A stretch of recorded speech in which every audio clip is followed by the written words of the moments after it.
Good evening বন্ধুরা, আপনারা কেমন আছেন? আশা করি ভালো আছেন।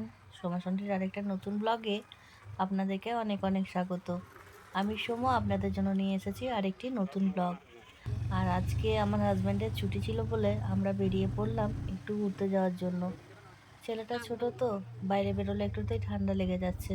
তার কারণে ছেলেকে নিইনি, সাথে শুধু মেয়েকে নিয়ে আর বেরিয়ে পড়লাম একটু ঘুরতে যাব বলে। কারণ এমনিতে মেয়েটাকে নিয়ে সেরকমভাবে বাড়ি থেকে বেরোতে পাই না। তার কারণে ভাবলাম আজকে মেয়েটাকে নিয়ে একটু ঘুরে আসি। আর জানেন তো, আমাদের এখান থেকে খুব একটা দূরে না, ওই 6 থেকে 7 কিলোমিটার দূরে একটা মন্দির রয়েছে, যেটা ভূতাবুড়ি নামে প্রসিদ্ধ। তো আজকে হাজব্যান্ড যখন বাড়িতে রয়েছে, তাই হাজব্যান্ডকে বললাম চলো একটু ভূতাবুড়ি মায়ের দর্শন করে আসি।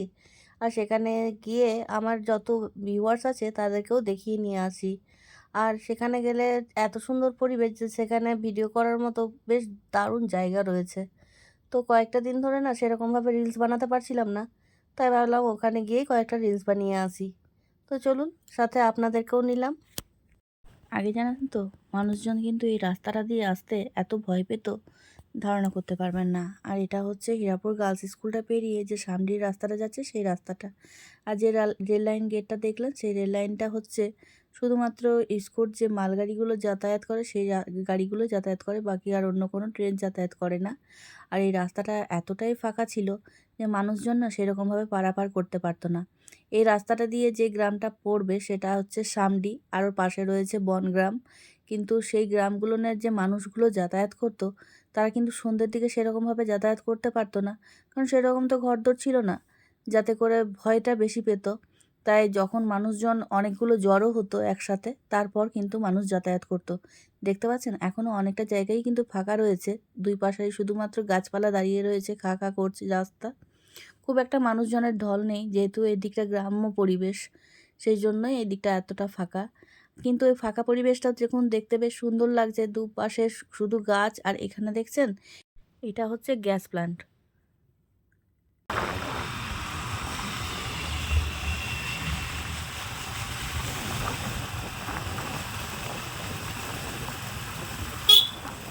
বেশ অনেকটা পথ চলে এসেছি জানেন, এখন শামডি গ্রামে ঢুকে গেছি। এই শামডি গ্রামটা পার করার পরই পাবো ভূতাবুড়ির মন্দিরটা। জানেন তো, এই শামডি গ্রামে আমি ছোটোবেলায় অনেকবার এসেছি। আসল ব্যাপার, এই গ্রামটাই হচ্ছে আমার ফুলবাড়ি। তো এখানে ফুলবাড়িতে আমি আসতাম যখন ফুলবাড়িতে কোনো অনুষ্ঠান হতো বা কোনো রকম ভাইফোঁটা দেওয়ার অনুষ্ঠান হতো, তখন কিন্তু আমি এখানে এসেছি। কিন্তু এখন ফুলের বিয়ে হয়ে গেছে, ফুল বাবা মারা গেছেন, তারপর কিন্তু সেরকমভাবে আর ফুলবাড়ি আসা হয় না। কারণ যার জন্য সম্পর্ক, উনিই তো এখন শ্বশুরবাড়িতে, তার কারণে কিন্তু সেরকমভাবে আর ফুলবাড়ি আসা হয় না। তো এখন ফুলবাড়ি বলুন পার হয়ে গেছে অনেকটাই রাস্তা। এখন দেখা হলে শুধুমাত্র ওই কথাটুকুই হয়, আর সেরকমভাবে কিন্তু যাতায়াতটা হয় না। অনেকে জিজ্ঞাসা করবেন যে ফুল ব্যাপারটা কি, অনেকেই জানেন না যে ফুল পাতানো কাকে বলে বা ফুলবাড়ি বলছি সেটা মানে কি। ফুল মানে হচ্ছে বন্ধু। বন্ধু আমরা নিজেরাই নিজেদের বন্ধু বানিয়ে নিই, কিন্তু বাড়িতে যদি কোনো অভিভাবক তার মেয়ের সমবয়সী কাউকে পেয়ে যদি কোনো বন্ধুত্ব বানানো হয়, সেটাকে বলা হয় ফুলের সম্পর্ক। তার কারণে এটা আমার হচ্ছে ফুলের বাড়ি। কারণ আমার বাবার সাথে আর আমার ফুলের বাবার ভালো বন্ধুত্ব ছিল। তো সেই হিসেবেই কিন্তু ওনার মেয়ের সাথে আমার বন্ধুত্ব পাতানো হয়েছিল, সেটাকে কিন্তু বলা হয় ফুল। তো আপনাদের সাথে কথা বলতে বলতে দেখেছেন, পুরো গ্রামটাই পার করে এলাম। বুঝতেই পারলাম না কখন গ্রামটা পার হয়ে চলে এসেছি, অনেকটা পথ। আর এই রাস্তাটা, এখন যে রাস্তাটা ধরেছি, সেটা হচ্ছে আদিবাসীদের বাড়ির সব। আদিবাসীদের বাড়িগুলো বেশ সুন্দর হয়, ওদের ঘরগুলো এত সুন্দর বানানো, আর ভেতর থেকে নানা রকমের ডিজাইন করা। তো এখন দেখছি অনেকটাই চেঞ্জ হয়ে গেছে, সেরকমভাবে আর মানে আদিবাসী বাড়িগুলো সেরকম আর নেই। দেখতে পাচ্ছেন ফাঁকা মাঠ ধুধু করছে রৌদ্রে, বেশ সুন্দর তাল গাছগুলো বেশ একদম দাঁড়িয়ে রয়েছে। আর এই শীতের মধ্যে রৌদ্রের তাপটা এত সুন্দর লাগছে যে গাটা হালকা উষ্ণ হচ্ছে, খুবই আনন্দ পাচ্ছি। আর আর কিছুক্ষণের মধ্যে কিন্তু পৌঁছে যাব ভূতাবুড়ির মন্দির। ভূতাবুড়ির মন্দিরে এইরকম ফাঁকাই থাকে। আর পুজোর সময় একটা মেলা হয়, পুজো বলতে যখন আমাদের পৌষ সংক্রান্তির সময় পিঠে পরব হয়, সেই পিঠে পরবের দিনেই কিন্তু ওই মেলাটা বসে। একটা দিনেরই মেলা, কিন্তু বেশ ভিড় হয়। চলুন কথা বলতে বলতে দেখছেন চলে এসেছি ভূতাবাড়ি মন্দির। আর দেখুন ঢোকার মুখেই রয়েছে দেওয়ালের গায়ে গায়ে কি সুন্দর মূর্তি আঁকা রয়েছে। এটা মাকা না, এটা হচ্ছে বানানো। তো যাই হোক, মানুষের হাতের মধ্যে কতটা আশ্চর্যজনক জাদু রয়েছে যে মানুষের প্রতিচ্ছবিগুলোকে কত সুন্দরভাবে তুলে ধরেছেন দেওয়ালের মধ্যে। বেশ সুন্দর লাগছে। আর দেখুন গেটটাও বেশ সুন্দর। এই গেটগুলো আগে কিন্তু ছিল না, যখন আমরা ছোটোবেলায় আসতাম। ছোটোবেলায় জানেন পৌষ পার্বণের যে সংক্রান্তির দিনে এখানে প্রচুর খিচুড়ি খাওয়ানো হতো, প্রচুর মানুষের এসে এখানে খিচুড়ি খেতেন। কিন্তু এখন আর সেই সব জিনিসগুলো হয় না, বুঝতেই পারছেন তো। দিনকাল তো আর সেই রকম আগের মতো আর নেই। আর এই যে ফাঁকা মাঠটা দেখতে পাচ্ছেন, এই ফাঁকা মাঠের মধ্যেই কিন্তু হতো বাউল গান, এখনও অবশ্য হয়। তো এই যে সামনে যে স্টেজটা দেখছেন, এই স্টেজটার উপরেই সব রকম অনুষ্ঠানগুলো হয়। আর নিচে যে ফাঁকা জায়গাটা দেখছেন, সেই জায়গাটার মধ্যে দর্শকরা বসে সেই অনুষ্ঠানগুলো দেখেন। আর আশেপাশে যে ফাঁকা জায়গাগুলো রয়েছে, সেই জায়গাগুলোনে নানা রকম দোকান বসে এই মেলার মতো করে। তো একটা দিনই শুধুমাত্র মেলাটা বসে, যেটা হচ্ছে পৌষ সংক্রান্তির দিনে। তো সেদিন যদি আসি আপনাদেরকে আবার এসে দেখাবো কী রকমভাবে এই জায়গাটা ভরে ওঠে মানুষজনের ভিড়ে। বেশ সুন্দর পরিবেশটা, এখানে এসে মনটা মনে হয় একদম ভরে গেল আনন্দে।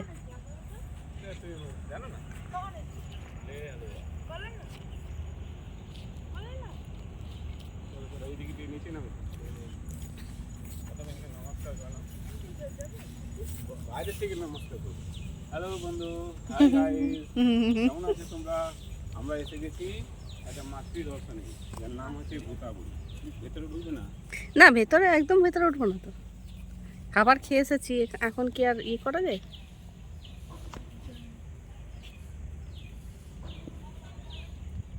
হ্যাঁ, দেখি প্রণাম করো, তার ছবি তুলো। প্রণাম করে নাও সায়ন, আশীর্বাদ চেয়ে নাও যেন ভালো রেজাল্ট হয়। বাপরে, হট করে মাথা ঢুকে মায়ের দর্শন তো হলো, চলুন চারিপাশটা একটু ঘুরিয়ে নিয়ে আসি আপনাদেরকেও, যে কীরকম এইদিকে চারিপাশের গাছপালাগুলো কীরকমভাবে কাটা হয়েছে আর কীরকম সুন্দর দৃশ্য দেখতে পাচ্ছেন। গাছগুলো কি সুন্দরভাবে কাটা হয়েছে, মনে হচ্ছে এক একটা গাছের গুলদস্তা। এত সুন্দর পরিবেশ দেখে মনটা জুড়িয়ে যাবে।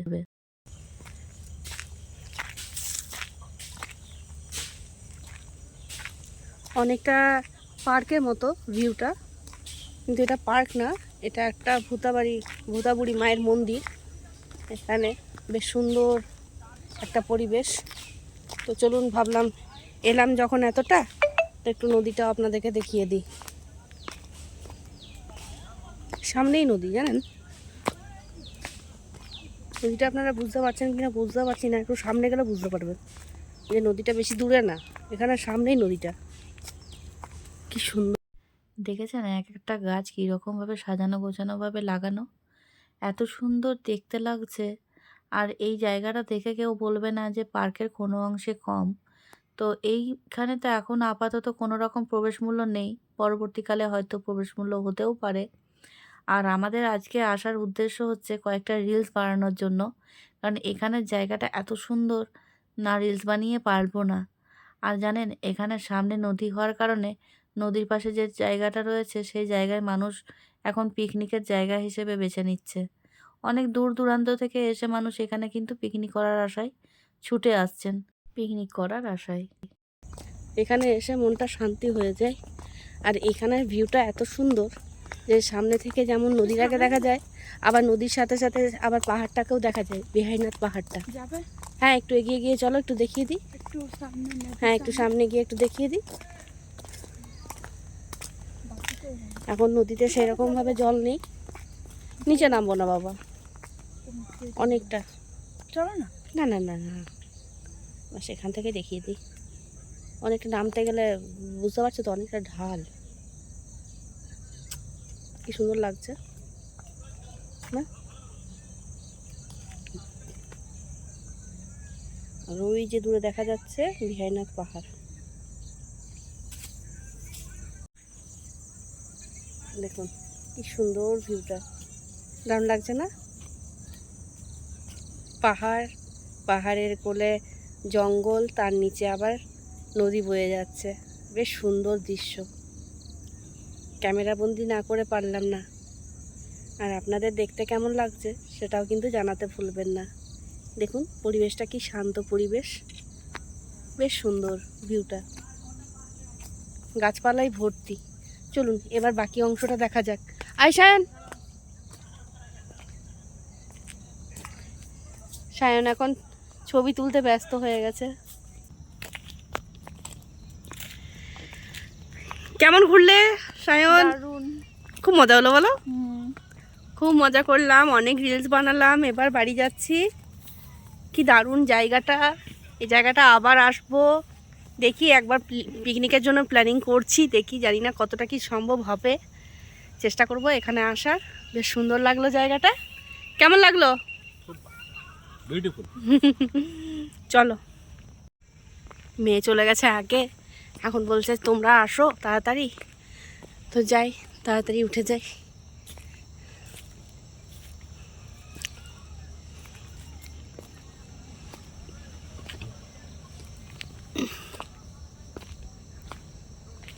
এই হচ্ছে মন্দিরটা।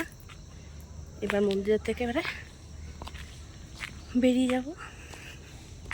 আমরা যখন আসছিলাম ওই ভদ্রলোক বেশ ভালোভাবে পরিষ্কার করছেন। একা হাতে যে এতটা করা খুবই অসুবিধা, কিন্তু তার মধ্যেও মানুষটা বেশ অনেকটাই খাটাখাটনি করছেন, অনেকটা পরিষ্কার করেছেন। একার পক্ষে এতটা করা খুবই কষ্টকর।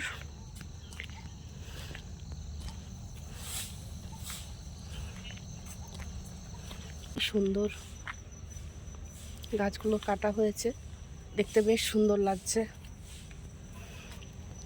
তো যারা দেখছেন বার্নপুর বা আসানসোলের বাইরে, তারা যদি চাইছেন যে এখানে এসে পিকনিক করব, এসে করতে পারেন। বেশ সুন্দর জায়গা, আপনারাও একবার এসে এখানটা দেখতে পারেন। সামনেই নদী রয়েছে, সামনেই মন্দির রয়েছে, মা ভূতা মায়ের মন্দির। বেশ সুন্দর একটা পরিবেশ, বেশ সুন্দর জায়গাটা। অনেকটা বিকেল গড়িয়ে গেল, এবার বাড়ি না গেলে মুশকিল পড়ব। আসল ব্যাপার ছেলেকে রেখে দিয়ে এসেছি, তার কারণে। কারণ বাইকে তো আর এত মানুষ আসা সম্ভব না, তার কারণেই ছেলেকে রেখে আসা। আর ছেলের না একটু বেরোলেই ঠান্ডা লেগে যাচ্ছে, তার কারণে ওকে বাড়িতে রেখে দিয়ে আসা হয়েছে। এই যে আমাদের গাড়ি দাঁড় করানো রয়েছে। এবার চলো, হ্যাঁ এবার চলুন যাওয়া যাক।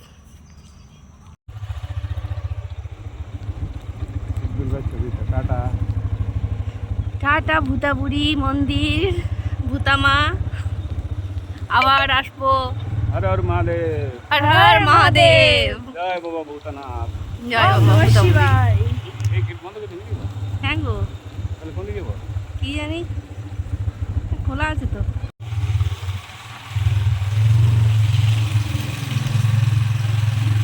তো বন্ধুরা এখন ফেরার পথে।